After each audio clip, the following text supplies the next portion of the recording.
Atenção! Começa agora uma teleaula de Ciências do Ensino Fundamental.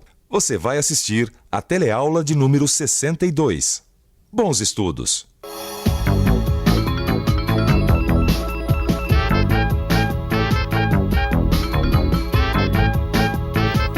Desde que começamos a existir dentro do corpo de nossas mães até o momento da nossa morte, o nosso coração não para de bater.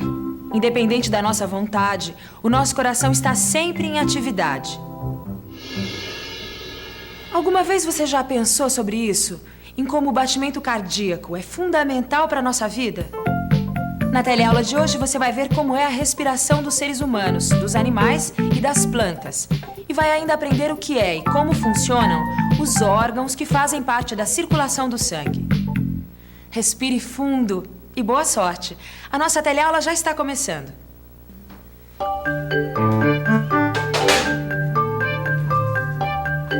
Roberto! Oi? O que esses corações estão fazendo aqui dentro da geladeira? Não, porque pelo que eu saiba, a gente não tem nenhum sanduíche de coração no cardápio da lanchonete, né? Não, mas esses corações são meus. Eu pedi pro Roberto guardar pra mim. Seus? Quer dizer, meus não, né? Eu vou usar esses corações de boi numa aula que eu vou dar sobre respiração e circulação. Nossa, só de pensar nessa aula, meu coração bate mais rápido. E você? Você já pensou alguma vez como funciona o coração? Para a gente entender melhor o que é e como funciona o nosso coração, vamos pensar numa bomba d'água. Como a gente pode ver, a bomba está constantemente puxando água. Pois é a mesma coisa que acontece com o coração, que está sempre empurrando, ou seja, bombeando o sangue que entra nele, num movimento contínuo, sem parar. Sem parar? Pensando bem, nosso coração não para mesmo nunca de bater, né? É, muito bem pensado. Se parar de bater, a gente morre, né, Maria? E vocês pararam pra pensar que, apesar do coração não parar de bater, isso acontece independente da nossa vontade? Como assim? É porque tem um órgão que controla os movimentos respiratórios e os batimentos cardíacos. Esse órgão é o encéfalo. Então o encéfalo faz com que o coração impulsione sangue para todo o nosso corpo constantemente, independente da gente pensar nisso. Ó, eu é que não posso pensar nisso agora, que eu tenho que pagar essas contas no banco. Tchau pra vocês. Tchau. Tá bom. Ô, Lineu, explica melhor isso, assim. Ó, quer ver? Como você tá vendo, o sangue é impulsionado pelo coração e é espalhado para todo o corpo, levando as substâncias necessárias para a manutenção da vida. Quer dizer então que é o sangue que espalha substâncias pelo nosso corpo? Isso. O sangue também transporta substâncias que o próprio corpo produz, mas que não são necessárias ou que são tóxicas. Então essas substâncias são transportadas até os rins, onde elas são filtradas e eliminadas. E quem mantém o sangue circulando é justamente o coração. Mas como será que é o coração? Será que ele tem mesmo a forma de um coração? Vamos dar uma olhadinha. Como a gente pode ver, o coração está localizado na frente do peito, logo atrás das costelas, ocupando uma posição central, mais voltada para a esquerda. Ele é um órgão musculoso, mas sem rigidez, o que torna possível que ele se contraia regularmente para expulsar o sangue. Ó, Maria, quer ver? O coração, ele é dividido em dois lados, tá vendo? O lado esquerdo e o lado direito, como se fossem duas bombas. Por aqui, o sangue vai para os pulmões. Por aqui, ele vai para o resto de todo o corpo. Nossa, que incrível. E depois, hein, por onde o sangue corre para atingir os órgãos? Ah, então, eles correm por tubos, assim que nem esses, que são chamados de vasos sanguíneos, tá certo? E ele faz sempre o mesmo percurso. Como assim? É isso mesmo. Eu vou ler para vocês. O sangue segue sempre o mesmo caminho, realizando duas funções básicas. Uma é a troca de gases da respiração, onde recebe oxigênio e elimina gás carbônico. E a outra é o transporte por todo o corpo desses gases e das outras substâncias. Essas duas funções são realizadas simultaneamente. Saindo pelo lado direito, o sangue vai para os pulmões, volta para o lado esquerdo, vai para o corpo todo e volta pelo lado direito. Um sistema perfeito. Só tem uma coisinha que tá me deixando assim encafifado. Como o sangue pode se espalhar tanto pelo corpo dentro dos vasos sanguíneos? E tem mais. O sangue é bombeado em direção à cabeça e aos nossos pés. Como é que ele faz para voltar? Calma, Maria, calma. Vamos com calma, quer ver? Dá uma olhadinha aqui. Ó, tá vendo? O sangue sai do coração por esses vasos bem grossos, chamados de artérias. Eles vão se ramificando em outros vasos mais finos, até ficarem mais finos que um fio de cabelo. Por isso são chamados de capilares. E são nesses vasinhos que o sangue é encontrado nas extremidades dos dedos, na pele, no branco dos olhos. Não, até aí tudo bem. O sangue chega nas extremidades pelos vasinhos. Mas como é que ele volta? Bom, então é o seguinte, sem sair dos capilares, o sangue vai se juntando em vasos de calibre cada vez maior, que são as veias, e assim ele volta para o coração. Essas veias, por sua vez, têm pequenas válvulas no seu interior que impedem que o sangue volte aos órgãos e obrigando que ele continue o trajeto em direção ao coração. E além disso, elas são envolvidas por músculo dos braços e das pernas que auxiliam o rebombeamento do sangue ao coração, sem que o sangue retorne aos capilares. Quer ver, Maria? Vamos dar uma olhadinha aqui no coração. Olha, o coração também tem umas válvulas parecidas com as da bomba d'água que obrigam o sangue a seguir num único sentido. Bom, falando em sangue, você já imaginou alguma vez como ele é constituído? Como a gente já sabe, o sangue é um líquido vermelho que é a cor de uma das substâncias que o compõem. É a única que vemos e é responsável pelo transporte de oxigênio. Além dessas, há outras substâncias de cor clara que defendem o organismo, protegendo dos cortes e dos seres estranhos que podem nos causar infecção. Essas substâncias claras são em menor quantidade e sua cor não aparece a olho nu.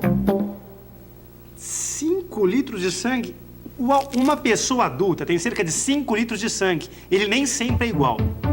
O sangue é um meio de transporte para tudo que circula pelo corpo, como água, remédios, alimentos, hormônios das glândulas. Por onde ele passa, recebe novas substâncias e fornece outras. Portanto, sua composição não é sempre a mesma em todos os lugares do corpo. Mas agora, o que será que a respiração tem a ver com tudo isso?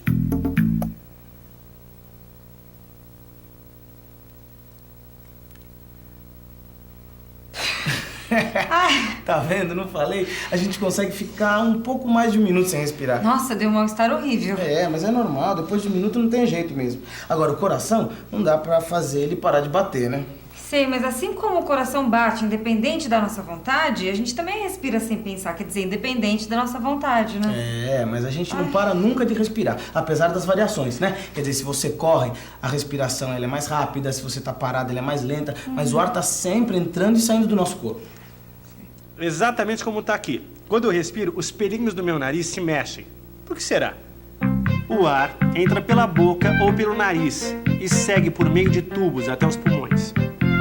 O ar que entra pelas narinas passa pelas fossas nasais, um espaço oco entre o nariz e a garganta, recoberto por uma membrana mucosa fina, úmida e cheia de vasos sanguíneos.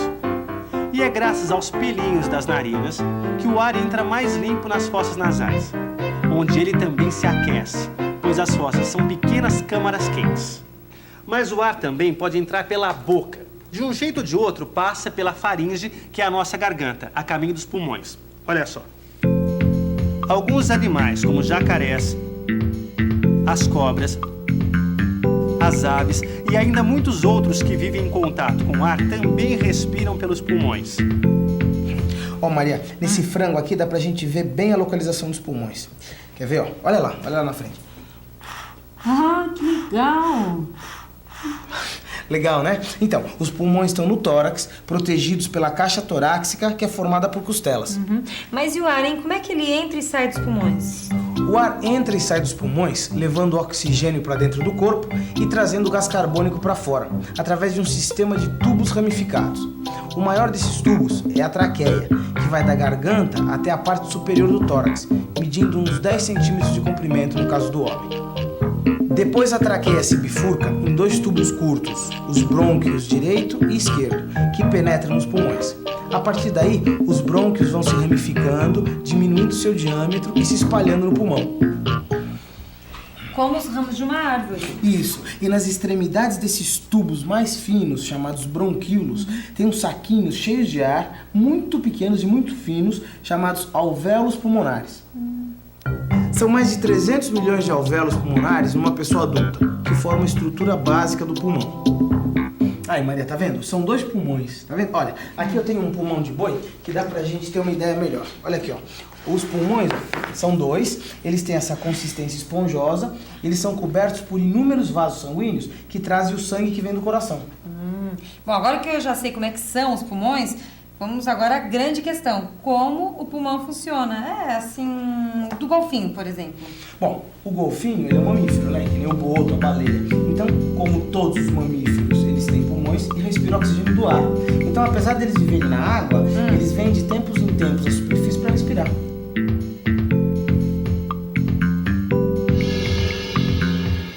Feche os olhos e inspire profundamente. Sinta o que acontece com o seu tórax.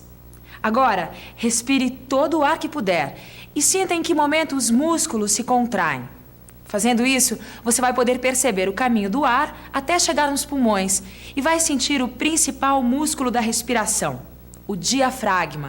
Uma membrana fortíssima que se estende na base da caixa torácica, separando os órgãos do peito, o coração e os pulmões, e os órgãos da barriga, como o estômago e o fígado. Quando o diafragma se contrai, ele fica mais baixo, plano, e o volume do tórax aumenta, possibilitando a entrada do ar. Como esse fole, quando o diafragma relaxa, ele fica com uma forma abobadada, comprimindo levemente os pulmões e auxiliando a saída do ar. Quando a gente força a respiração, o volume do tórax aumenta. Mas de um jeito ou de outro, o ar chega nos pulmões mudando de composição. Uma parte do oxigênio passa para o corpo e o gás carbônico produzido pelo corpo passa para o ar. Mas e com as plantas e os animais que não são mamíferos? Será que é assim que acontece também? E os insetos, hein? Os insetos não têm pulmões. Não? Como é que eles fazem para respirar? Bom, o ar entra e sai por uns orifícios que eles têm do lado do corpo, né? Então são pequenos tubos ramificados, que nem uma árvore, que a gente chama de traqueias. E as plantas? As plantas não têm pulmão, não têm traqueia e não tem nenhuma estrutura especial para respiração. Na verdade, ó, quer ver? Dá uma olhada aqui nessa foto, ó. Nas plantas, o ar entra pela folha por esses pequenos orifícios aqui, ó, que só dá pra gente ver por microscópio. Plantas não têm pulmões ou traqueias. Já os insetos têm traqueias. Mas e no mar? Como será? Nos ambientes aquáticos, os animais utilizam oxigênio dissolvido na água. Os peixes possuem brânquias que, na maioria das vezes, ficam cobertas na parte posterior da boca. Camarões e lulas também possuem brânquias, mas em outras partes do corpo. E tem ainda os anfíbios. Conforme o próprio nome diz, esses animais possuem duas fases diferentes de vida. Em cada uma, as formas de respiração são bem diferentes. A primeira parte da vida vive na água, respirando por brânquias. E quando eles se tornam adultos, adquirem pulmões e vivem na terra. Bom, mas dá licença que eu vou falar tudo isso para os meus alunos. Ah, quer dizer que a aula acabou e a Maria finalmente vai trabalhar. É, né? E você que tal rever tudo que a gente viu na aula de hoje, hein? E atenção, se liga aí que é hora da revisão. Na teleaula de hoje, você viu que o coração funciona como uma bomba ritmada, empurrando sangue para o corpo todo. Viu que o sangue circula dentro de vasos recebendo oxigênio e eliminando o gás carbônico. Viu que o sangue sempre flui no mesmo sentido, graças às válvulas do coração e às veias.